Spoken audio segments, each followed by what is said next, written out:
এই বাচ্চাগুলো গোসল করতে করতে সামনের দিকে যাইতে থাকে, কারণ এই মহিলাটা সবগুলো বাচ্চাকে ডিটারজেন্ট দিয়ে এরপর গোসল করানোর জন্য সামনের দিকে ছেড়ে দেয়। একটু সামনে আসলেই বাচ্চাটার মুখ পরিষ্কার করতে শুরু করে দেয়।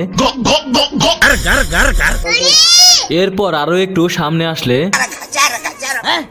তারপর বাচ্চাটার কান পরিষ্কার করতে শুরু করে দেয়। এরপর বাচ্চাগুলোকে রোলার মেশিনের উপর দিয়ে পানি পরিষ্কার করে দিয়ে সামনের দিকে পাঠিয়ে দেয়। এরপর সামনে এসে বাচ্চাগুলোকে পাউডার ক্রিম লাগাইতে শুরু করে দেয়।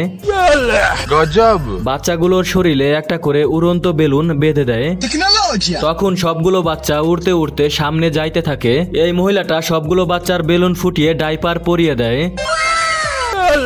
এরপর বাচ্চাগুলো মেশিন থেকে অটোমেটিকলি লাফিয়ে কাপড় পরে নেয় আর এক এক করে যার যার বিছানায় গিয়ে পড়ে যায়। পরের পর্ব দেখতে লাইক করে তোমার ফোনে কত % চার্জ আছে কমেন্ট করে জানাও।